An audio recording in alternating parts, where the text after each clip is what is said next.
어제의 예언은 오늘의 복음이 됩니다. 주 하나님의 말씀은 그 말씀을 듣는 이에 따라 각기 다르게 역사합니다. 말씀을 듣고 순종하고자 하는 이에게는 구원을 가져다주는 생명의 복음이 되고, 말씀을 듣지만 순종하고자 하는 마음이 없는 자에게는 그 속에서 아무런 역사도 일으키지 않고 도리어 그 말씀을 들음으로 심판과 정죄를 가져옵니다. 옛적의 선지자들을 통해 주신 말씀은 그 시대의 사람들에게 예언의 말씀으로 회개와 심판을 경고하였지만, 오늘 예수 그리스도를 믿는 믿음을 통해 같은 말씀을 듣는 우리 교회와 성도들에게는 우리를 오늘 살리고 위로하는 은혜의 복음의 말씀이 되는 것입니다. 오늘 저는 소선지서 중에 스바냐서 말씀을 함께 여러분과 나누기를 원합니다. 선지자 스바냐가 전한 하나님의 말씀입니다. 유다 왕 요시아의 시기에 부름받은 7세기의 선지자가 바로 스바냐라고 하는 선지자였습니다. 유다에서는 이사야와 미가 선지자 다음에 등장한 선지자가 바로 스바냐 선지자입니다. 오늘 특별히 스바냐 1장 1절을 보니까 이 선지자에 대하여서 소개를 하는데, 스바냐를 구시의 아들로, 그리고 히스기야의 현손, 즉 증손자로 소개를 하고 있습니다. 여기 구시라는 사람의 아들이라고 하는데요, 학자들은 이 사람을, 구시를 어떤 사람의 이름이 아니라 사실은 구스, 그러니까 이 스바냐의 아버지가 아프리카 사람이었다, 아프리카 계열이었다라는 것을 말한다고들 이야기를 해요. 구스, 즉 에디오피아 사람의 아들이었는데 그 사람이 히스기야의 현손 증손자였다라고 말씀을 하고 있는 거예요. 그러니까 이게 참 그러니까 되게 흥미로운 거죠. 아버지가 구스 사람, 그러니까 에디오피아 사람인데, 그러니까 어떻게 보면은 혈연적으로 정통 유대인이 아닌데 그럼에도 히스기야의 손자의 손자, 히스기야가 할아버지 증조 할아버지가 되어지는 거예요. 그러니까 여러분, 그 시대에 우리가 얼마나 사실은 이 유다와 유다인들이, 이스라엘 사람들이 그냥 뭐 가나안 땅 안에서만 고립되어져서 살고 있던 사람들이 아니라 저 남쪽으로는 아프리카, 이집트, 그리고 저 멀리 또 시리아와 아시리아와 바벨론까지 사실은 그때에도 되게 우리가 상상하는 것 이상으로 굉장히 국제적인 그런 관계와 삶의 자리에 있었다. 그리고 또 그러한 사람들 중에 또 한 사람이 바로 스바냐와 같은 선지자로 부름을 받았는데, 더군다나 그가 또 찾고 찾아보니까 히스기야의 증손자였다라고 말하는 것이 되게 특이한 거죠. 그러니까 여러분, 우리가 이러한 것을 통해서도 하나님의 백성으로 부름받는다라는 것이, 특별히 하나님의 말씀을 받는 선지자가 된다라는 것이요, 무조건적인 하나님의 은혜로 하나님이 택하시고자 하는 자들은 저 멀리에서도 하나님의 사랑받는 자녀로 하나님의 사람으로 부르신다라는 것을 우리는 배우게 되는 거죠. 특별히 그는 히스기야의 증손자로서 그때의 왕이었던 요시야 왕, 유다의 마지막 왕, 마지막 경건한 왕이라고 할 수 있는 요시야 왕과도 인척 관계에 있는 왕실 출신의 선지자였다라는 것입니다. 여러분, 아마 이 구약 소선지서 중에서 스바냐서 말씀하면은 스바냐 3장 17절 말씀이 가장 많이 떠오르실 거예요. 스바냐서 말씀은 우리에게 잘 익히 알려져 있지는 않지만, 그러나 스바냐 3장 17절 말씀은 아마 들으면 여러분들이 다 아실 거예요. 왜냐하면 여러분들이 즐겨 부르는 우리 복음송 CCM 중에 스바냐 3장 17절을 가지고 만든 찬양이 있거든요. 어떤 건지 아세요? 너의 하나님 여호와가 너의 가운데 계시니, 그 다음에 어떻게 되죠? 그는 구원을 베푸실 전능자시라. 그가 너로 인하여 기쁨을 이기지 못하시며, 저만 하는 건 아니죠. 이 찬양 때문에 스바냐 3장 17절 말씀 아마 잘 아실 거예요. 이 찬양은 잘 아시면서 또한 그게 스바냐서 말씀이어서 하는 분도 계실지 모르겠습니다. 그런데 스바냐서에서 정말 중요한 말씀, 스바냐서의 가장 중요한 주제의 말씀은 뭐냐면 스바냐 3장 17절에 하나님이 우리를 너무 사랑하신다, 그 하나님이 우리 가운데 계신다라고 하는 그 고백도 너무 중요하지만 사실 스바냐 1장부터 3장까지 가장 중요한 핵심 메시지는 여호와의 날이라는 거예요. 오늘 본문 2절과 그리고 7절 말씀에 여호와께서 이르시되 내가 땅 위에서 모든 것을 진멸하리라 하면서 여호와의 날을 스바냐가 자기를 길게 소개하기를 마친 다음에 이어서 바로 여호와께서 내가 땅 위에서 모든 것을 진멸하게 되어질 여호와의 날을 선포하고 있습니다. 그러므로 주 여호와 앞에서 잠잠할지어다. 이는 여호와의 날이 가까웠으므로 여호와께서 희생을 준비하고 그가 청할 자들을 구별하셨음이라 말씀합니다. 이 스바냐 1장에만요 여호와의 날이다, 여호와의 희생의 날이다, 여호와의 큰 날이다, 여호와의 분노의 날이다라고 여호와의 날을 총 4번에 걸쳐서 표현하여서 강조하고 있어요. 그래서 스바냐 전체의 핵심 메시지가 바로 여호와의 날에 관한 것임을 알려주고 있지요. 그럼 이 여호와의 날이라는 것은 어떤 날이냐?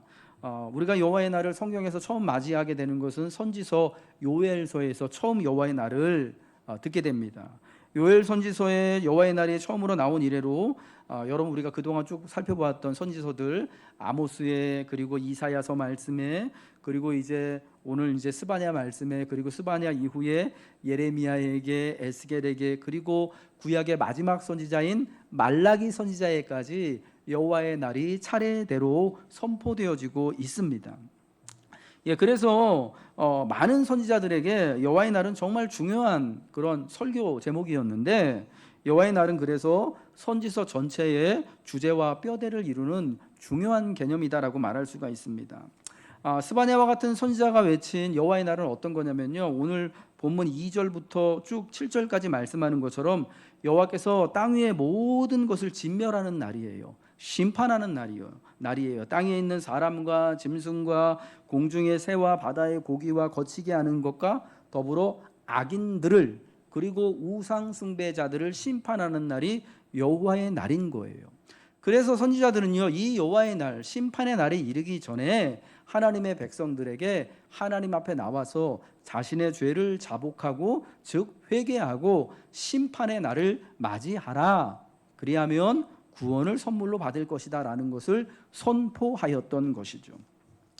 여러분 이와 같은 말씀을 선지자들을 통하여서 하나님이 전하셨을 때는요, 유다와 예루살렘에 특히 하나님의 백성이라고 불리는 이스라엘 사람들 가운데 하나님 볼 때 죄인들이 많이 있었던 거예요. 불의한 일이 그 땅에서 많이 일어나고 있었던 거예요.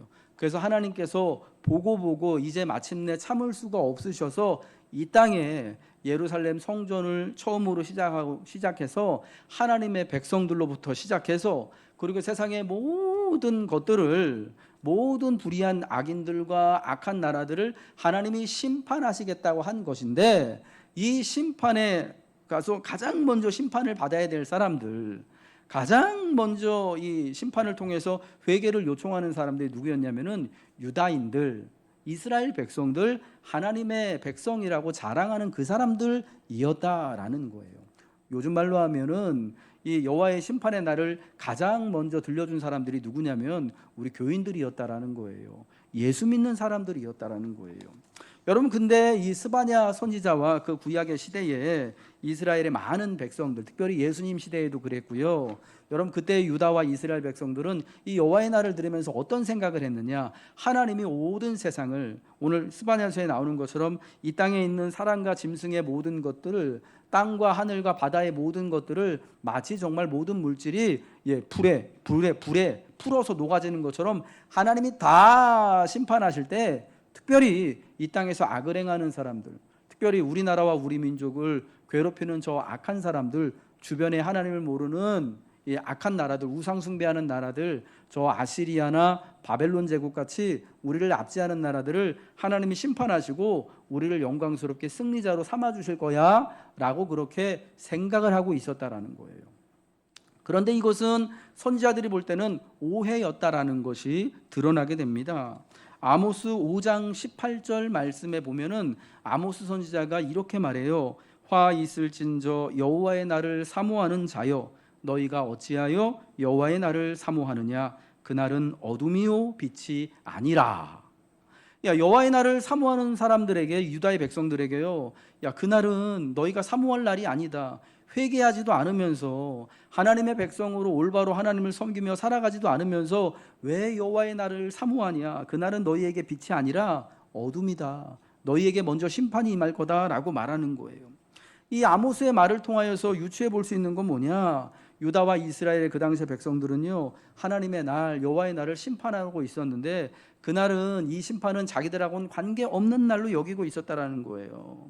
그러니까 우리는 하나님 볼 때 절대 악한 사람이 아니고, 우리가 조금 잘못할 수는 있지만 그래도 저 요단 동편에 있는 모압 사람들, 암몬 사람들처럼, 혹은 저 북쪽에 있는 시리아 사람들이나 아수르 사람들이나 두로 사람들처럼 그런 악인이 아니니까 하나님 우리는 조금 징계하시겠지만 그래도 우린 다 구원받을 거야 라고 오해를 하고 있었는데, 그런데 사실 하나님이 볼 때, 선지자들이 전하는 여호와의 날에 대한 말씀을 통해 볼 때 유다와 이스라엘 백성들도 이방인들하고 다를 게 하나도 없는 자들, 그래서 오히려 하나님이 하나님의 백성임에도 불구하고 똑같이 불의를 행하고 하나님을 제대로 섬기지 못했던 예루살렘에서부터, 하나님의 백성들에서부터 시작해서 심판하시겠다라는 것을 말씀을 하고 있었다라는 거예요. 여러분, 이런 오해가 계속해서 쌓여서 이스라엘 백성들이 여호와의 날을 참 제대로 이해하지 못하고 사모하게 되었는데, 여러분, 그렇기 때문에 계속해서 성경은요, 하나님은 선지자들을 계속해서 보내셔서 여호와의 날은 그런 것이 아니다라고 여호와의 날을 계속해서 선포하여서 이 날을 잘 받아들일 것을, 준비할 것을 가르치셨던 겁니다. 여러분, 우리 신약성경에 보면 주의 날이라고 하는 표현이 나오잖아요. 오늘 우리가 모인 이 예배의 날을 성경에는 안식 후 첫날이라고 표현합니다. 주일이라고 그래서 우리가 부르잖아요. 예, 주님이 이 땅에서 십자가에 달려 돌아가시고 사흘 만에 부활하신 날을 기념해서 우리가 주의 날로 지키고 모여서 교회가 함께 모여 예배드리고 떡과 잔을 나눕니다. 성찬을 나눕니다.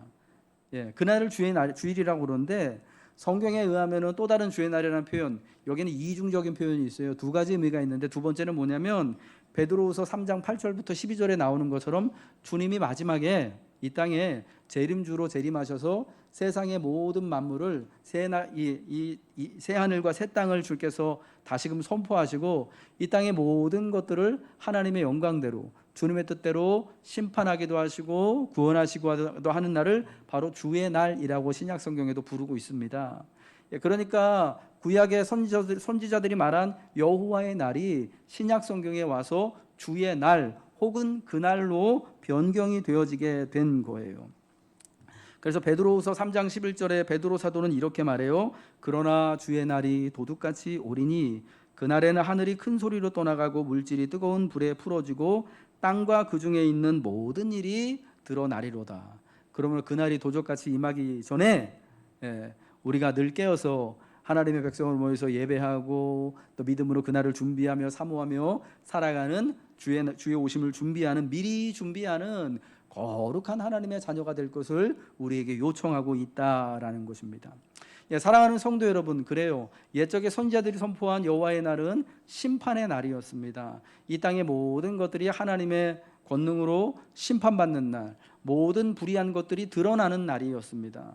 그러나 이제 그 심판의 날이 그리스도 예수로 말미암아 우리에게는 어떻게 다가오느냐?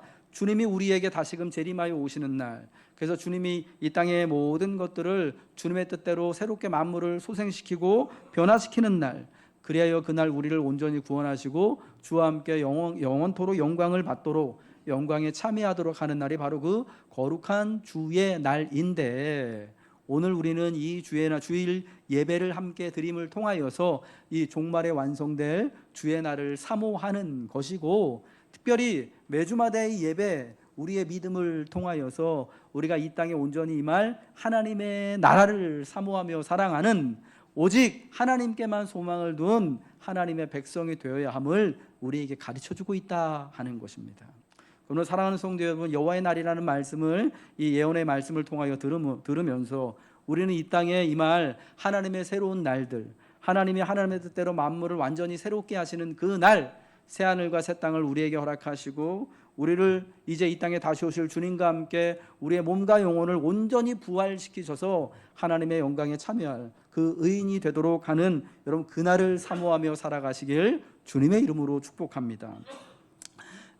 먼저 말씀드린 것처럼 그러나 스바냐와 같은 선지자들이 말한 여호와의 날은 하나님의 심판을 받는 날이었는데, 특별히 오늘 스바냐서를 통하여서 하나님의 이 심판을 여호와의 날에 누가 받는가 하는 거예요. 오늘 성경을 보니까 성경은 이 땅에 있는 모든 것들이, 사람과 짐승을 포함하여서 모든 것들이 심판을 받는다고 합니다. 특별히 악인들과 우상 숭배자들이 심판을 받는다라고 2절과 3절에서 말씀을 하여 주고 있습니다. 특별히 우상 숭배자가 심판을 받는다고 오늘 본문 4절과 6절이 말씀하고 있는데요. 우리 성경 말씀 스바냐 1장 4절과 6절의 말씀 같이 한번 읽겠습니다. 시작. 내가 유다와 예루살렘의 모든 주민들 위에 손을 펴서 남아있는 바알을 그곳에서 멸절하며 그마림이란 이름과 및 그 제사장들을 아울러 멸절하며 또 지붕에서 하늘의 뭇 별에게 경배하는 자들과 여호와께 맹세하면서 말감을 가리켜 맹세하는 자들과 여호와를 배반하고 따르지 아니한 자들과 여호와를 찾지도 구하지도 아니한 자들을 멸절하리라. 아멘. 여러분, 이날은요 특별히 하나님이요 악인들을 심판하시는 날이에요. 세상의 모든 것들을, 짐승을 포함해서 세상의 모든 물질도 다 하나님의 뜻대로 심판하시게 되는 날이 여호와의 날인데, 특별히 우상 숭배자들을 심판하시겠다라고 말씀하고 있습니다. 근데 여러분, 이 스바냐서에서 말하는, 성경이 말하는 우상 숭배자들의 특징이 있는데, 그 특징은 뭐냐? 우상, 그러니까 하나님 외에 다른 신들을 섬기는 것뿐만이 아니라 사실은 여호와 하나님을 섬기기도 하고 우상도 하나님과 겸하여 섬기는, 그러니까 하나님과 다른 신을, 우상을 겸하여 섬기는 특징을 가지고 있는 것이 성경에서 말하는 우상 숭배자들의 모습이었다라는 거예요. 그래서 오늘 스바냐서도 보면은 하나님이 어떻게 말씀하십니까? 내가 유다와 예루살렘의 모든 주민들 위해 손을 펴서 남아있는 바알을 그곳에서 멸절하겠다. 예루살렘에 바알이 있어요. 특별히 바알의 제사장도 있어요. 여기 본문에 나오는 그마림이란 이름과 그 제사장들을 아울러 멸절하겠다고 하는데, 그마림이 뭐냐면 바알의 제사장들의 이름이 그마림인 거예요. 여러분, 제가 목사잖아요. 개신교 목사. 제가 또 교회에서는 목사라는 칭호와 직함을 가지고 있었던 것처럼 옛적에 바알 선지자들, 그러니까 바알의 제사장들이요 예루살렘에서 그마림이란 제사장의 이름으로 이렇게 모여가지고 바알을 위해서 제사도 드리고, 그런 것도 했을지 모르겠는데, 바알의 말씀을 가르쳤는지 모르겠는데, 뭐 그런 일을 했다라는 거예요. 그런 제사장들이 있었다라는 거예요. 그리고 또 지붕에서 하늘의 뭇별에게 경배하는, 저 하늘의 별들을 경배하는 자들이 있었는데, 이거는 므낫세라고 하는 왕 이후로, 그러니까 요시아의 할아버지죠. 여러분, 그때 아수르라고 하는 큰 나라의 지배를 므낫세 왕부터 받게 되었는데, 이 아수르라는 나라가 섬기는 우상 중에요 큰 우상이 뭐였냐면 하늘의 별들을 섬기는 우상, 그 신앙이 있었거든요. 그 신앙을 므낫세가요 그대로 수입해 들어와서 그 유행을 따라가는 거예요. 그래서 먼저 왕이, 그리고 왕의 집안이, 그리고 또 신하들이 그 신앙에 동참을 하게 된 거예요. 또 말감이라고 하는 또 우상도 있었는데, 이 말감은요 요단 동편에 있는 모압과 암몬 족속들이 섬기던 우상신이었는데, 몰렉이라고도 하는데, 여러분 이 신의 가장 그 특징이 뭐냐면 자식을 그 신에게 인신공양하여 제사하는 그런 정말 극악무도한 짓, 하나님이 절대 하지 말라는, 내가 몰렉을 본받아가지고 모압 족속, 암몬 족속처럼 또 그 우상신에게 자식을 태워가지고 죽이면 안 된다, 이건 절대 하면 안 된다라고 말씀했던, 여러분 그 일을 종교라는 이름으로, 신앙이라는 이름으로 했던 이들이 말감을 섬기는 자들이었어요. 근데 그 신앙이 예루살렘 한복판에 있었던 거예요. 옛적 이스라엘에는요 크게 세 가지 부류의 신앙인이 있었습니다. 첫째는 엘리야와 엘리사와 같이 여호와 하나님만을 경배하며 섬기는 율신 신앙을 가지고 있는 이들이에요. 여러분이 그러한 신앙을 가진 이들 되시길 주님의 이름으로 축복합니다. 둘째는 아합과 같이 이스라엘의 여호와도 하나님으로 섬기고, 왜냐하면은 하나님을 섬기는 나라와 집안에서 태어났으니까 또 섬기고, 경우에 따라서는 내 유불리를 따라서 바알과 아세라도 섬기는 이들입니다. 보통 이것을 종교 혼합주의라고 불러요. 그리고 마지막 세 번째는 아합의 아내였던 이세벨과 같이 여호와는 아예 섬기지 않고 바알과 아세라와 같은 우상만을 섬기는 이들이 있었습니다. 여러분, 이 세 부류의 신앙인들 중에서 그때 이스라엘에는 어떤 부류의 신앙인이 가장 많았을까요? 두 번째, 아합처럼 하나님도 섬기고 이스라엘의 하나님도 섬기고 내게 유리하다면 내 유불리를 따져서 여러 많은 우상도 섬기는 자들이 가장 많았던 거예요. 여러분, 그래서 유다의 수도 예루살렘에 여호와를 위한 성전이 있었던 그곳에 이방의 우상들을 위한 신전도 있고, 심지어 이방 우상의 제사장들도 거기서 종교 활동을 하면서 살아왔던 거예요. 여러분, 우상 숭배는 그래서요, 언제나 하나님과 겸하여서 다른 것을 함께 섬기는 것으로 이렇게 나타난다라는 거예요.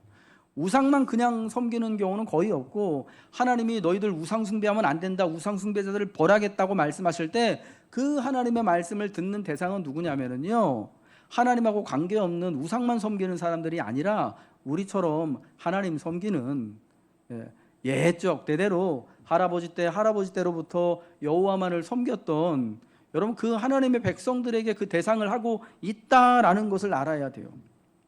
여러분, 이러한 겸하여 섬기는 우상 숭배는 그래서 우리가 언제든 우리는 하나님 믿는 가족이니까 우리에게는 절대 나타나지 않을 거야 라고 우리가 장담할 수가 없는 거예요.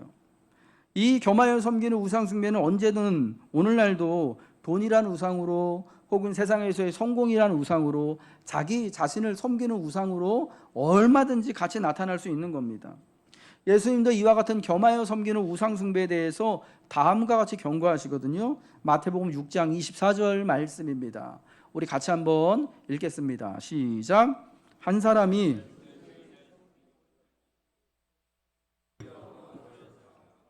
혹 이를 중히 여기고 저를 경히 여김이라 너희가 하나님과 재물을 겸하여 섬기지 못하느니라. 아멘.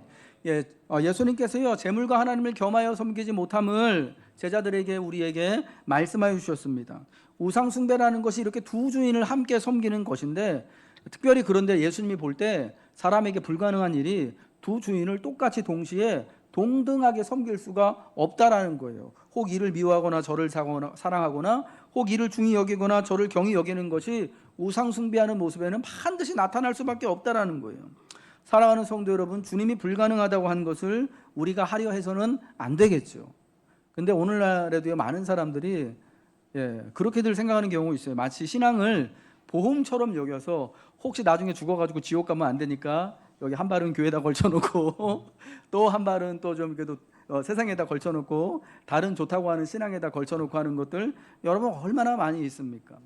여러분, 도심에 좀 우리 젊은 사람들 많이 모이는 데 가면은 요즘 그렇게 많이 그 사주 카페, 타로 카페 이런 거 되게 많지 않습니까? 신년이어서 여러분 중에 혹시 또 재미 삼아서라도 그런 거 보러 가신 분 있는지 모르겠습니다만은 경고의 말씀으로 들으시기 바랍니다. 하나님은 그러한 것들 정말 싫어하시고 미워하세요. 우리가 재미로라도 그렇게 해서는 안 됨을 여러분 꼭 기억하시기 바랍니다. 주님이 불가하다고 하신 것을요, 오늘 우리가 해서는 안 되는 것입니다. 우리가 우상 숭배자들이 되어지는 것이 아니라 오직 하나님, 예수 그리스도를 통하여서 하나님만을 섬기는 자들이 되어지기를 또 다시금 결단하는 것이 오늘 여호와의 날에 대한 말씀을 들음으로써 우리 교회 여러분에게 일어나야 할 줄로 믿습니다. 특별히 여호와를 배반한 자들, 여호와를 찾지도 아니하며 구하지도 아니한 자들을 심판하신다라고 말씀합니다. 성경 말씀 6절 말씀 그리고 12절 말씀 같이 읽겠습니다. 시작. 여호와를 배반하고 따르지 아니한 자들과 여호와를 찾지도 아니하며 구하지도 아니한 자들을 멸절하리라. 그리고 12절 말씀입니다. 그때에 내가 예루살렘에서 찌꺼기같이 가라앉아서 마음속에 스스로 이르기를 여호와께서는 복도 내리지 아니하시며 화도 내리지 아니하시리라 하는 자를 등불로 두루 찾아 벌하시리니. 아멘. 여러분, 여호와의 날은요, 하나님을 배반하는 자, 그러니까 악인과 우상 숭배자가 심판받는 날은 맞는데 어떤 사람도 또 심판받냐? 여호와를 배반한 자가 심판받아요. 그리고 또 여호와를 찾지도 구하지도 않는 자가 심판받아요. 근데 여러분 여기 여호와를 배반했다라는 거, 여호와를 찾지도 구하지도 아니했다라는 것은 여러분 어떤 전제가 있는 겁니까? 이 사람 원래 하나님 믿는 사람이라는 거예요. 이 사람 원래 예수님 믿는 사람이라는 거예요. 그러니까 예수님 믿는 사람 중에도요, 우상숭배자, 불신자가 있다라는 것을 말하는 거예요. 하나님을 배반했다라는 것이 여러분 원래는 하나님을 믿고 있었다가 우상숭배자가 되었던 것을 말하는 거 아니겠습니까?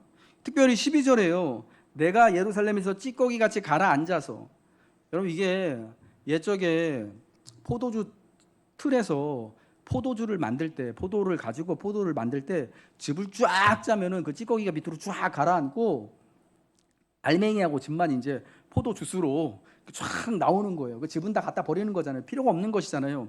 이게 어떤 상황이냐면 여호와 하나님을 믿다가 마음속에 낙심이 오고 절망이 오고 불신앙이 와가지고 아유 이제는 여호와께서 복도 내리지도 아니하시며 화도 내리지 않는데 내가 뭐하러 하나님을 예배하고 내가 뭐하러 하나님께 기도하냐라고 말하는 태도를 가지고 있는, 믿음이 연약해져서 사실은 어느 순간 이렇게 낙심하고 절망하고 있는 그런 사람들의 모습을 또 우리에게 알려주고 있다라는 겁니다.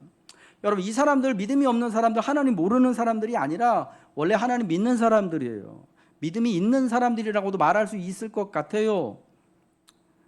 그런데 하나님이 그런 사람들을요 등불로 두루 찾아다니시면서 깜깜한 밤중에라도, 사람들은 깜깜해서 보지 못하더라도 하나님은 불을 밝히 들고 그런 사람들, 믿음이 없어서 하나님을 구하지도 않고 찾지도 않고 기도하지도 않는 자들을 심판하겠다고 말씀하시는 거예요.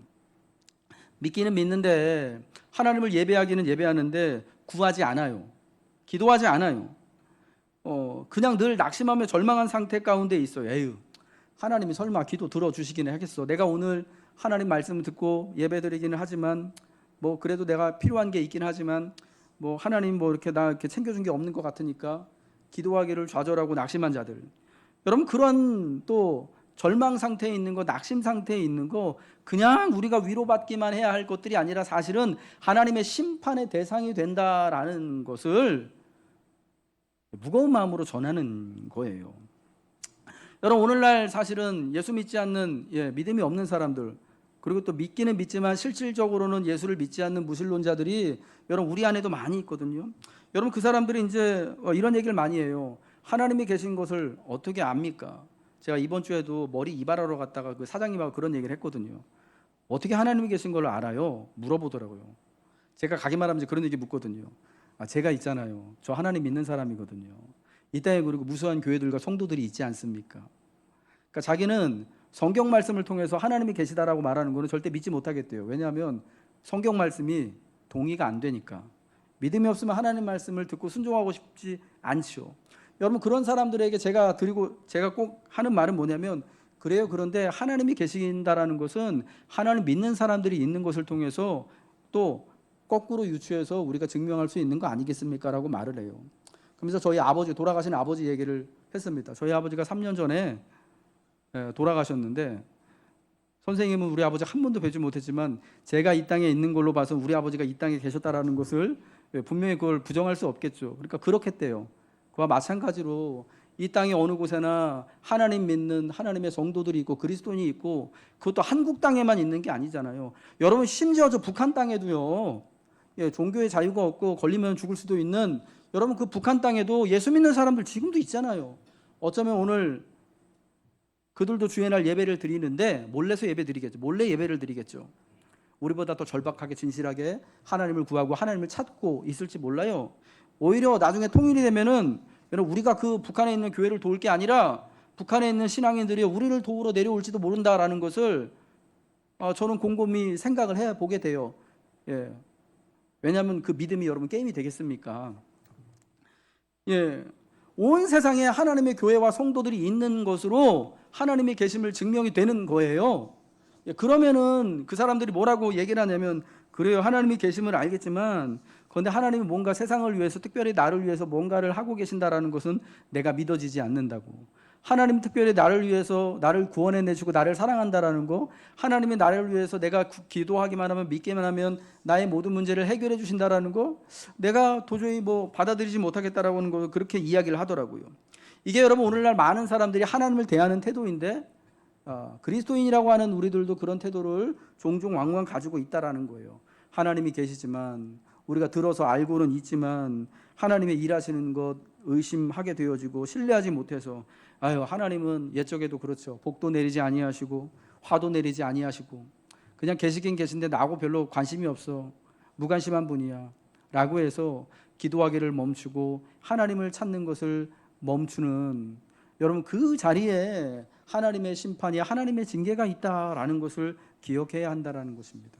그러면 사랑하는 우리 성도 여러분들, 여러분이 오늘 하나님을 찾고 하나님을 예배하는 자리에 있다면은, 그리고 하나님을 예배하면서 여러분 삶에 꼭 하나님께 구해야 할 여러분 어려운 역경들과 낙심거리들과 실망하는 일들과 시험의 일들이 있다면, 큰 일들을 앞두고 계신다면은, 이거 하나님이 들어주실까? 하나님을 믿지만 하나님이 계시지 않은 것처럼 기도하지 않은 채로 있는 것이 아니라, 우리 예수님이 말씀하셨잖아요. 너희가 내 안에 거하고 내가 너희 안에 거하면 무엇이든지 너희가 원하는 대로 구하라고. 그러면 이 산더로 들리워서 저 바다에 던져지라 해도 그대로 이루어지리라고 주님이 말씀하셨잖아요. 여러분 이게 너무 그냥 과장된 것 같은가요? 그냥 뻥인 것 같은가요? 우리 믿음 있는 사람들은 그렇지 않은 줄로 믿습니다. 주님의 그 말씀을 따라 낙심한 그 자리에서, 절망한 그 자리에서 다시 일어나서 하나님께서 내게 복도 내리시고 하나님께서 내게 화도 내리시고 하나님의 나를 인생의 선하신 오솔길로 인도하여 주심을 다시 한번 용기를 내서 고백하고 하나님을 구하고 찾으시길 주님의 이름으로 축복합니다. 하나님을 찾을 때 하나님은 징계의 날, 심판의 날의 한복판에서라도 하나님의 은혜를 따라서 저와 여러분을 건져 주실 줄로 믿습니다. 이제 말씀을 마치도록 하겠습니다. 어제의 예언이 오늘의 복음이 되기 위하여서 우리는 성경이 말씀하는 대로 결단해야 합니다. 오늘 성경 스바냐 2장 1절부터 3절까지의 말씀 우리 함께 읽도록 하겠습니다. 시작. 수치를 모르는 백성아 모일지어다 모일지어다. 명령이 시행되어 날이 겨같이 지나가기 전, 여호와의 진노가 너희에게 내리기 전, 여호와의 분노의 날이 이르기 전에 그리할지어다. 아멘. 여호와의 날이 이르기 전에 하나님의 백성으로 모이라고 말씀하는 겁니다. 하나님의 백성으로 모여서 그날에 그날을 있음을 알고 하나님 앞에 회개하며 하나님의 은혜를, 다만 하나님의 건조심을 구하라는 거예요. 하나님의 백성으로 먼저 모이라라고 말씀하고 있습니다. 그리고 여호와를 찾으며 공의와 겸손을 구하라고 말씀합니다. 스바냐 2장 3절이죠. 이어서 보겠습니다. 화면 넘겨주시고요. 2장 3절 말씀 시작. 여호와의 규례를 지키는 세상의 모든 겸손한 자들아, 너희는 여호와를 찾으며 공의와 겸손을 구하라. 너희가 혹시 여호와의 분노의 날에 숨김을 얻으리라. 여호와의 규례를 지키는 세상의 모든 겸손한 자들아, 이제 그러면 너희는 여호와를 찾으며 공의와 겸손을 구하라. 그리하면 여호와의 분노의 날, 여호와의 심판의 날이 이를지라도, 그리하여 세상의 모든 물질이 마치 뜨거운 불에, 풀무불에 다 풀어 녹아지게 되더라도 그날의 숨김과 구원과 영예를 얻을 것을 말씀하시는 거예요. 여러분, 그러므로 성경이 말씀하고 있는 것처럼, 옛 선지자가 말하는 것처럼 여호와의 심판의 날이 이르기 전에 우리가 하나님 앞에 회개하며 하나님의 백성으로, 이렇게 우리가 거룩한 백성으로 모여야 할 줄로 믿습니다. 하나님 모여서 예배하는 가운데 하나님을 찾으며 공의와 겸손을 하나님께 구하며 이 땅에서 하나님의 뜻대로 공의롭게 살아가며 겸손하게 살아가시기를 결단하십시오. 그러면 하나님이 이 땅에 임하시는 그 주의 날, 하나님 앞에서 우리가 그 모든 것이 무너지고 망하게 되는 순간에서라도 구원과 영광을 누리게 될 줄로 믿습니다. 베드로 사도는 베드로후서 3장 12절에 하나님의 날이 임하기를 바라보고 간절히 사모하라 라고 말씀하면서 베드로후서를 마칩니다. 하나님의 날이 임하기를, 분명 성경은 하나님의 날이 심판의 날이고 징계의 날이라고 했는데, 믿는 자들에게는 그 날이 임하기를 바라보고 간절히 사모하라고 말씀하고 있습니다. 왜냐? 이제 예수를 믿는 그 은혜와 믿음 안에서 어제의 그 예언이 이제 우리에게는 복음의 말씀, 구원의 말씀이 되었기 때문입니다. 그러면 사랑하는 성도 여러분, 이제 우리가 이 스바냐의 예언의 말씀을 듣고 이 예언의 말씀이 그리스도 안에서 복음이 되어지도록 여호와의 백성으로 모여 예배하시길 바랍니다. 그리고 사모하는 마음으로 하나님의 은혜를 찾으십시오. 또 늘 간절히 겸손한 마음으로 또 우리의 죄악을 회개하며 하나님 앞에 공의와 겸손대로 살아가기를 결단하시며 주의 날을 기다리시길 바랍니다. 하나님의 놀라운 은혜와 영광이 그날을 사모하는 모든 사람들에게 마침내 주의 날이 이르러서 영광스러운 성도와 교회의 모습으로 여러분을 회복시켜 주실 줄로 믿습니다.